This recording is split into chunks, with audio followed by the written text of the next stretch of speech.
اور وہی گناہ ایک دوسرے آدمی نے کیا، اس کو 100 تھپڑ مارو گے تو ابھی سبق حاصل نہیں ہو. لہذا ایک ہی گناہ کی سزا جج 2 شخصوں کو متفاوت دے سکتا ہے، تو شریعت نے جج کو یہ اختیار کیا ہے. بہرحال دوسری قسم کے گناہ وہ ہیں، ایک تو بہت اوپر کے گناہ جو سارے معاشرے کو خراب کرنے والے ہیں، اس کی سزائیں تو اللہ نے خود نازل کی آسمان سے. اور دوسرے درجے کے گناہ جج کے اختیار میں ہیں، جج جو مناسب سزا سمجھے. فقہائے کرام نے ججوں کی سہولت کے لیے گائیڈ لائن بنائی ہے، اور فقہا نے بیان کیا کہ یہ جرم ہے تو یہ مثلا گالیاں دینا، گالیوں کی بھی سزا ہے، مگر گالی کی سزا ہم پبلک نہیں دے گی، جج دے گا. اگر آپ کو کسی نے گالی دی، جاؤ قاضی کے مقدمہ کرو کہ مجھے فلاں نے گالی دی، کیا گالی کے کیا الفاظ بولا ہے، اس الفاظ کو تولیں گے کہ ان گالی کا کتنا وزن ہے، اور اس کے اعتبار سے جج فیصلہ کرے گا کہ ان کو 15 کوڑے مارے جائیں، 25 کوڑے مارے جائیں. بہرحال گالیوں کی سزا جج دے گا. اور گالیاں ہلکی بھاری کتنے وزن کی گالی دی ہے، اس کے اعتبار سے سزا جج مقرر کرے گا. اور فقہا نے فقہ کی کتابوں میں اس کی سب کی تفصیلات کی کہ اگر کوئی کسی سے کہے، ایک مسلمان دوسرے مسلمان سے، کسی مسلمان سے کوئی کہے یا یہودی، او یہودی، تو 20 کوڑے مارے جائیں گے. اتنی بڑی بھاری گالی سمجھی جاتی تھی یا یہودی، او یہودی. تو خیر میں تو مثال دے رہا ہوں کہ فقہا نے جو مسائل بیان کیے وہ لازمی نہیں ہے، وہ گائیڈ لائن ہے ججوں کی. باقی ان گناہوں کی سزا قاضیوں کی ثوابدید پر ہے، وہ ہلکی سزا دیں، بھاری سزا دیں. تیسرے نمبر کے گناہ ہیں بہت ہلکے پھلکے اور ہر وقت پیش آنے والے ہیں. اگر یہ سارے مقدمات کورٹ میں لیے جائیں گے تو بیچارے ججوں کو سرخوجانی کی فرصت بھی نہیں ملے.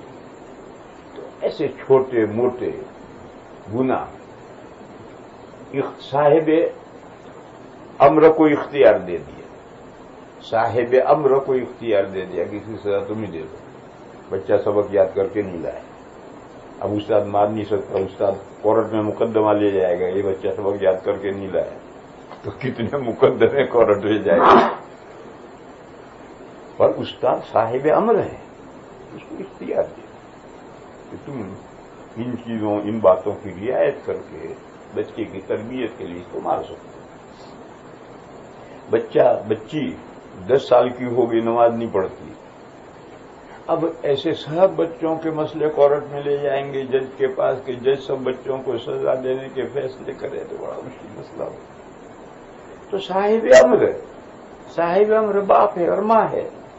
اگر باپ گھر میں ہے تو باپ صاحب امر ہے، اور باپ مر گیا ہے نہیں ہے تو پھر ماں صاحب امر ہے. صاحب امر کو اختیار دے دیا کہ نماز بچہ نہیں پڑھتا تو اس کا لحاظ کر کے مارو.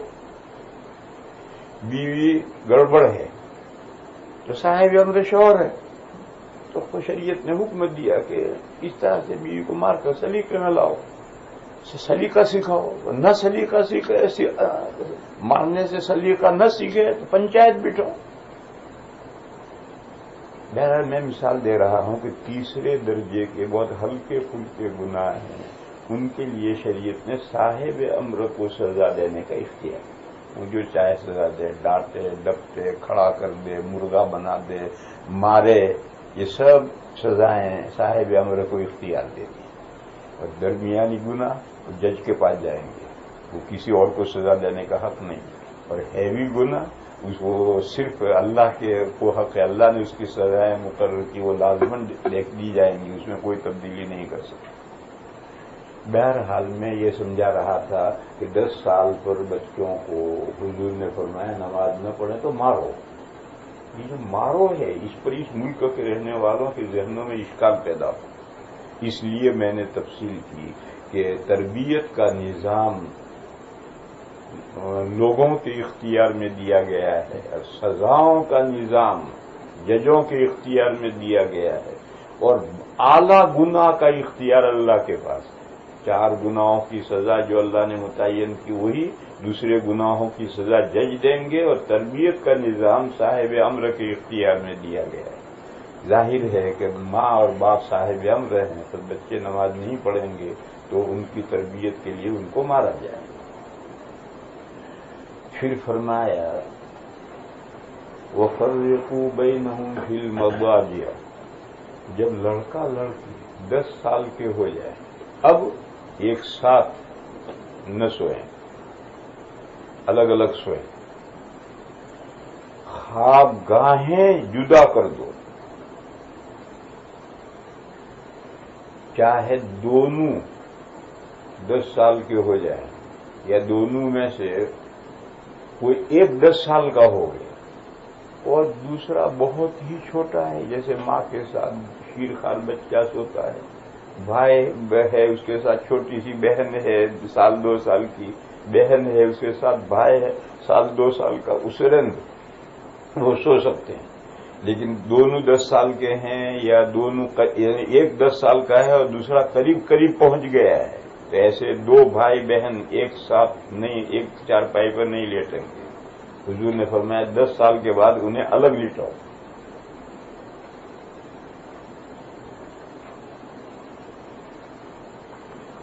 اس مسئلے میں بھی ان ملکوں میں یہ غلط طریقہ چلا ہوا ہے کہ ہر بچے کا بیڈ روم الگ، یہ غلط ہے، اس کے 2 نقصان ہیں۔ ایک حدیث ہے الوحدۃ شیطان، تنہائی شیطان ہے، تنہائی خود شیطان ہے، اور جب بچہ بیڈ روم میں اکیلا سویا ہے تو وہ کچھ بھی گناہ کر سکتا ہے، جن خواہش سے تعلق رکھنے والا کوئی بھی گناہ لڑکا بھی کر سکتا، لڑکی بھی کر سکتا۔ دوسرا لوگوں میں مشہور ہے خانے خالی را دیو می گیرت، خالی گھر کو خالی گھر میں بھوت آ کر بس جاتا ہے، تو جو بچہ بیڈ روم میں الگ سویا ہے وہاں سے بھی اثرات شکار ہو جائے۔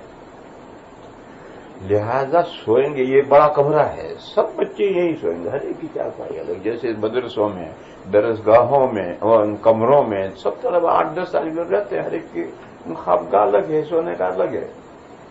تو اسلام میں بچے سوئیں گے ایک ساتھ الگ الگ، تنہا کمرے میں نہیں، تنہا کمرے میں تو آج سے بھی اثرات ہو جائیں اور گناہ کے چانس وہاں پیدا ہو جائیں۔ اور جب سب بچے ایک ساتھ سوئے ہوئے ہیں، الگ الگ سوئے ہوئے ہیں، نہ کوئی آج سے پریشان کرے گا، نہ کوئی گناہ کا چانس۔ اس لیے یہاں کے اعتبار سے یہ مسئلہ بھی یاد رکھنے کا، یہاں یہ ہے کہ 2 بچے ہیں تو اتنے بیڈ روم، 3 بچے ہیں تو اتنے بیڈ روم، ابھی کیا کرنے بیڈ روم؟ ایک بیڈ روم میں سب بچے نہیں سو سکتے، اور اس میں فائدہ ہے، سب کے بیچ میں کوئی جنسی گناہ نہیں کرے گا بچہ، سب کے بیچ میں آج سے پریشان نہیں کرے گا، بچہ ڈرے گا نہیں، بعد مطلب بلا وجہ ڈر جاتا ہے اور پریشان ہو جاتا ہے۔ بہرحال حدیث میں یہ فرمایا ہے کہ 10 سال میں فرقو کا مطلب یہ ہے کہ اس طرح سوئیں کہ ایک نیند میں دوسرے کے بستر پر نہ جا پڑے۔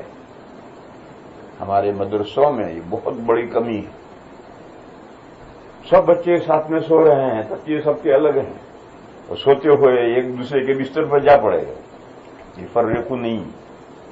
فرقو یہ ہے کہ اس طرح سلاؤ کہ ایک دوسرے کے بستر پر نیند میں بے خبری میں نہ جائے۔ میں اپنے کہنا چارپائی، اس کی چارپائی الگ ہے، اس طالب علم کی چارپائی الگ ہے، بیچ میں چلنے کی جگہ ہے، وہ کیسے جا کے جا پڑے گا، بے خبری میں کیسے جا پڑے گا؟ یا نیچے سوئے ہیں تو بیچ میں تپائی رکھو، اس پر کتابیں رکھو، ایک ادھر سویا ہے ایک ادھر سویا ہے۔ یہ تکیوں کا نیبرہڈ، تکیوں کا نیبرہڈ یہ بھی فساد پیدا کرتا ہے۔ عرب کی ایک بڑی فاحشہ رندی عورت ہے، اس سے لوگوں نے پوچھا تجھے یہ رندی ہونے کی، زنا کرنے کی لت تجھے کہاں پڑی ہے؟ تو اس نے کہا تکیوں کے جوار سے، تکیوں کے جوار سے میں رندی بن گئی۔ یعنی تکیوں کا جو نیبرہڈ ہے یہ بھی آدمی کو زنا کار بناتا ہے۔ لہذا بچے فرقوا بینہم بالمضاجع، بچے 2 الگ سوئے ہوں، چارپائیاں الگ ہیں وہ تو الگ ہیں، اور یہ چارپائی نہیں ہے نیچے سوئے ہیں تو بیچ میں ایسی چیز آڑ ہونی چاہیے کہ نیند میں ایک بچہ دوسرے کے بچے کے بستر پر نہ پہنچ جائے۔ یہ بھی تربیت کے باب سے۔ سوراخ پہلے سے ہی بند کرو تاکہ سیلاب نہ آئے. لوگ اس حکم میں کوتاہی کرتے ہیں. نہ 7 سال پر نماز سکھلاتے ہیں، نہ 10 سال پر نگرانی کرتے ہیں، اور بچوں کو ہمارے ملکوں میں الگ الگ سلانے کا بھی کوئی سسٹم نہیں ہے. اس لیے اس حدیث میں 3 حکم آئے. 7 سال پر نماز سکھلاؤ، 10 سال پر سختی کرو، مگر سکھلائے گا کون؟ جو خود نماز پڑھتا ہے. سختی کون کرے گا؟ جو خود پڑھتا ہے. یا ماں باپ نہیں پڑھتے تو اولاد کو کیا سکھلائیں اور کیا سختی کریں؟ یار علی حدیث جو اللہ کے نیک بندے ہیں ان کے لیے یہ حدیث ہے. تو 7 سال پر نمازیں سکھلاؤ، 10 سال پر سختی کرو، نگرانی رکھو. اور اب خواب گاہیں الگ کمرے، ایک ہی کمرے میں سب سوئیں گے لیکن خواب گاہیں الگ ہیں. اس کی سونے کے بستر الگ ہے، چارپائی الگ ہے، اس کا سونے کا بستر چارپائی الگ ہے. وآخر دعوانا